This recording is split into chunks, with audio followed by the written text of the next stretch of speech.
Sejam bem-vindos à Revista Fora, eu sou Carlito Neto, historiador e cientista político, e hoje eu estou aqui para fazer uma análise com vocês sobre a condenação que deverá acontecer do mecânico Antônio Cláudio Alves Ferreira por ter cometido supostamente 4 crimes no 8 de janeiro de 2023. É mais um caso de figuras que eram, em tese, figuras simples que vieram do povo, que foram manipuladas pelo bolsonarismo e que agora estarão ficando terão de ficar um período longo na prisão. Vocês devem lembrar que há um tempo atrás, quando vazou aquele áudio ali do Mauro Cid, dizendo que ele foi induzido a falar coisas na delação premiada, depois ele voltou atrás, um trecho da fala dele viralizou bastante, porque ele falou o seguinte: irmão, os bagrinhos estão pegando 17 anos, imagina os cabeças, né? Quem organizou tudo isso. E este caso aqui é um caso emblemático sobre isso, porque Antônio Cláudio Alves Ferreira, um mecânico, ele é um bagrinho. Eu tenho visto muita gente falando assim: ah, vocês deveriam ter vergonha de estar vendo essas pessoas sendo condenadas e não fazerem nada, são pessoas simples que estão sendo condenadas porque foram induzidas ao cometimento do crime. O grande problema é que a lei brasileira diz que ninguém se escusará de cumprir a lei alegando que não conhecia. Ou seja, infelizmente, o Antônio Cláudio Alves Ferreira está sendo vítima de algo que ele mesmo, querendo ou não querendo, né, com intenção ou sem intenção, acabou fomentando e agora está abandonado dentro do próprio bolsonarismo. O ministro Alexandre de Moraes deu voto favorável à sua condenação, inclusive, é a decisão dele ali, né, para condenar o Antônio Cláudio Alves Ferreira por 4 crimes, entre eles o crime de golpe de Estado, e anexou ali, inclusive, várias provas que comprovariam a relação dele com o golpe de Estado, né? Tem a tentativa de golpe de Estado. Tem fotos dele no acampamento, tem fotos dele, por exemplo, no dia da invasão, tem fotos dele também publicando frases aqui falando que estava tudo ótimo, né? Tudo bacana, que não tinha nada ruim lá no acampamento, ao contrário. Vou até ler um trecho do que ele comentou aqui, ó. Olha a nossa janta, achou que nós ia passar fome, né? Aqui, ó, suquinho, água gelada. Achou mesmo, é? Aqui é Brasil, porra.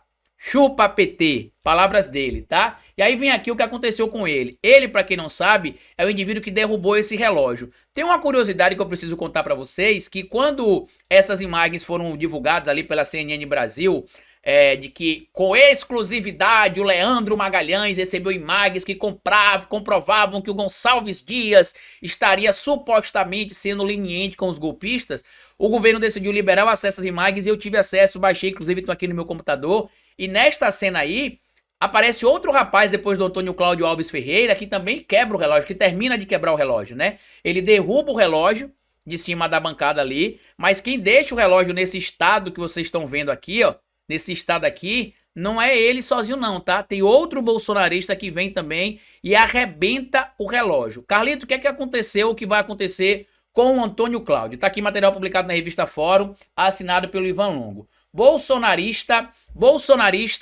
Antônio Cláudio Alves Ferreira, preso por participação nos atos golpistas do 8 de janeiro, deve ser condenado a 17 anos de prisão, segundo o voto proferido pelo ministro Alexandre de Moraes no Supremo Tribunal Federal na noite da última quinta-feira. Ferreira foi responsável por destruir o relógio histórico de Baltazar Matnot, trazido por Dom João VI para o Brasil em 1808, quando foi transferida, né, a coroa portuguesa para o Brasil, e que ficava no Palácio do Planalto. Feito de casaco de tartaruga e um tipo raro de bronze. A peça foi enviada para o restauro à Suíça e sua destruição se tornou um dos símbolos durante ali o levante dos atos antidemocráticos do 8 de janeiro, tá?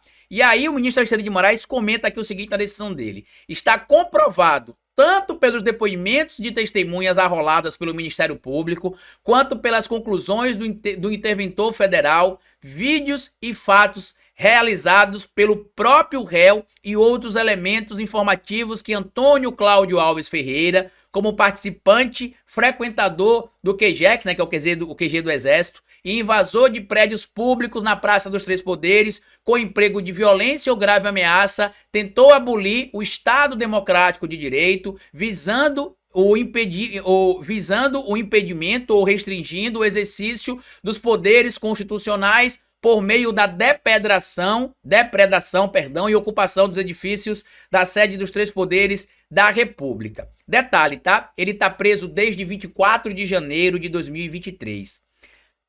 Por que é importante a gente ter cuidado com tudo isso que tá acontecendo, gente? Porque tem muita gente que vai se vender como coitadinho porque às vezes tinha uma vida normal. até o 8 de janeiro, como é o caso aparentemente do Antônio.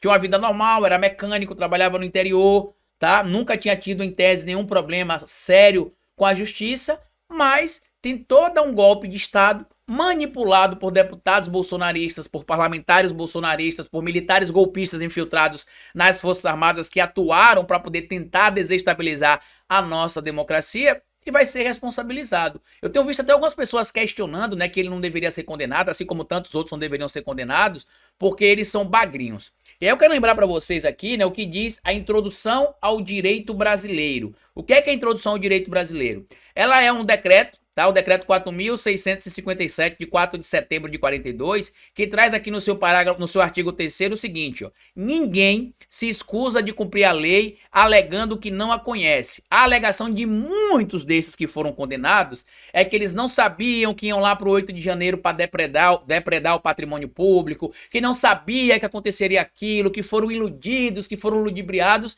e é bem simples. Para poder tentar reduzir a pena de vocês, é só dizer quem organizou tudo. Quem convidou vocês, quem pagou para vocês irem para Brasília, quem ficava nos grupos de WhatsApp estimulando a tentativa de golpe de Estado, porque assim vocês podem ter ali, né, o que a lei tem ali, dentro da lei 12.850, que é a lei das organizações criminosas, a chamada colaboração premiada, né? Se você ajudar na resolução do crime, você vai delatar tudo ali que aconteceu, você vai conseguir ter ali benefícios que podem, inclusive, cair sobre a sua pena. Se ele for condenado a 17 anos de prisão, por exemplo, ele deverá ficar preso aí pelo menos por uns 5 anos, eu acredito, né? Que normalmente, quando você tem ali um terço da pena cumprida, você pode solicitar a progressão ou você pode ingressar na progressão para o regime semiaberto, onde você trabalha durante o dia e regressa para a prisão durante a noite.